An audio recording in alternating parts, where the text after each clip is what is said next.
Hello, today's activity is a color matching game with tweezers. The sorting activity is focused on visual perceptual skills, fine motor activities that will impact handwriting, and self-help skills such as buttoning, zipping, and shoe tying. We're working on strengthening intrinsic muscles, that's our hand muscles. We will be addressing fine and gross motor coordination while working on tracing, cutting, prehension, grasping, and the student will be able to increase their fine and gross motor skills necessary for proper pencil grasp, fine motor strengthening for cutting, as well as increasing the accuracy for visual motor activities. The tools that you will need today is a circular object that you can use for tracing. I will use the top of a Play-Doh tin, or you can use the base of a water bottle. So we'll need one of these items. We'll need a pair of tweezers or tongs, a dark pen or a marker, and a pair of scissors. You will also need multiple pieces of colored paper. I have 8 slots in my tin, and you'll also need a muffin pan. Sometimes there's 6 or 8. So whatever number of items that you want, you can use multiple colors. If you only have 3 or 4 sheets, you can reuse those sheets as well. So I have 8 sheets of different colored paper, and we'll go ahead and get started. The first thing that you need to do, if you have a cap that you could take off, is remove the cap. Try to have your student do this. This will help on muscle strengthening as well. Once you have the cap off, you put it on the colored paper, holding it down firmly, and then tracing around the shape. If you have a marker, it might be a little bit easier because it will be darkened. I'm going to repeat the amount of times I go around to make a darker space. Okay. So now that we have our circle, we'll go ahead and cut the shape out. When you're working with your student, whenever you have a pen or an object you want them to grasp, especially if your child is younger, you want to place the item in the center of their self so that when they pick it up, they'll pick it up with whatever dominance they have. If you place it towards their right, they'll pick it up with their right. If you place it towards their left, they'll pick it up with their left as well. So if you place it in the center, they decide which hand they want to use and pick it up. But it also promotes independence because once the student picks it up, typically then they will attempt to place the item correctly in their hand. And we look for those type of skills to see if they're progressing in that independence and that hand dominance. Once they have the scissors in their hand, promote the proper grasp. If you need to do hand over hand, that's fine. If your student isn't able to actually cut out the piece of paper by themselves, at least let them attempt. Let them try. Open, close, open, close. You can give them cues to help. Tell them to stay on the line and rotate the circle. This is a higher functioning skill to be able to do one thing with one hand and another with your other hand. Once the circle is completely cut out, then you can repeat that for all of the other pieces of paper. Just for time's sake, I did go ahead and pre-cut my pieces out so that I'd be able to complete the rest of the video. But this would be a good time also to take a break. For instance, if you have 6 pieces of paper, you can say, let's cut out 3, go get a drink of water, or take a brain break, and then you could come back and cut the other 3 out.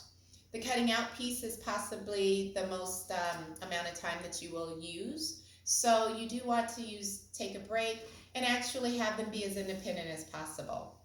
So once you get your pieces out, the next thing that you'll do is you'll cut a strip of paper, because these are the pieces of paper that we'll use to pick up with our tongs or tweezers. So I had cut out just about a 5-inch sheet strip of paper that's about an inch long. The reason why you want that piece of paper to be about an inch long is because when a student goes to snip, they usually will only need to take one full snip, and that will cut off the entire piece. If your student isn't able to do the snip, snip, snip repeatedly, this is a good activity to just get that practice in. So what you'd want to do is, with a marker or another dark pen, you can just make thickened lines. And if you want, you can have your child do it if they're able to do it as well. So that would promote independence. Once they have it done, then they can snip on the line. And our goal is to have 5 sheets of small pieces of paper.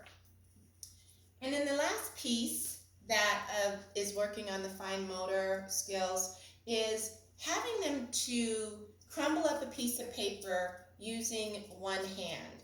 The reason why that's important is manipulation in using the fingers is an important skill to have. Whether it's picking up an item and being able to adjust it if it doesn't fit correctly or it doesn't feel right, being able to use other types of tools like a pencil, like a tweezers, or chopsticks, things like that, take manipulation of just one hand oftentimes. And so it's important that the skill is developed, and oftentimes it is missed. If I do see a student that is using both hands, what I try to do is put something in their other hand just for them to hold. Okay, now do it. Sometimes it's hard for students to understand, and they might get frustrated, just use one hand. And so you might just want to go ahead and put something in their other hand and to occupy that hand, and then they might be more independent doing the scrunching of the pictures. So, one of the paper. Once that's all 5 colors or 6 colors are together, you can put them in a pile. And then once in a pile, the student can use the tweezers. Once again, place the tweezers in front, in the midline, and see if they can pick the tweezers up. Now, position of the tweezers is important as well. This is working on pencil grip. So as we grip our pencil, we want to grip like this. We don't grip our pencil with our hand on top. Our hand is underneath. And that's how I would like them to hold the tweezers. Some people will grip the tweezers like this, using with their elbow out and their shoulders up and their wrists down. That's not what we want to do. So I would like to make sure that the student is holding the tweezers or the tongs in the same manner that they would hold the pencil. This, elbow in, shoulders down, wrist is elevated, extended slightly, and the tongs or tweezers are on top of the hand. And if they do this, this mimics and will promote proper grasp of the pencil and strengthen those intrinsic muscles in the proper way.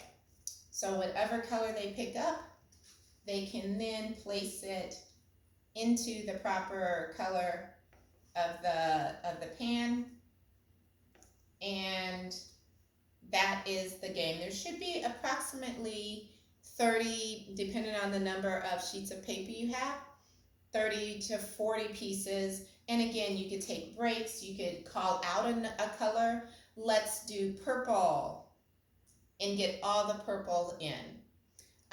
I also have other items here, different colors. And so having the student utilize different type of items makes it a little bit fun as well. So they could organize them by color by using something different like this. You can try to find things around the house that might be a little bit different shape, that might be a little bit harder to pick up. But I hope that you can work on this. Take your time. The activity should take approximately 25 to 30 minutes. But if you take breaks, I really encourage you to take breaks and then to have fun with it. What I also want you to do is to save these, because our next activity will include these circular shapes as well. So we will be carrying over the circular shapes to our next activity. All right, thank you so much and have a great day.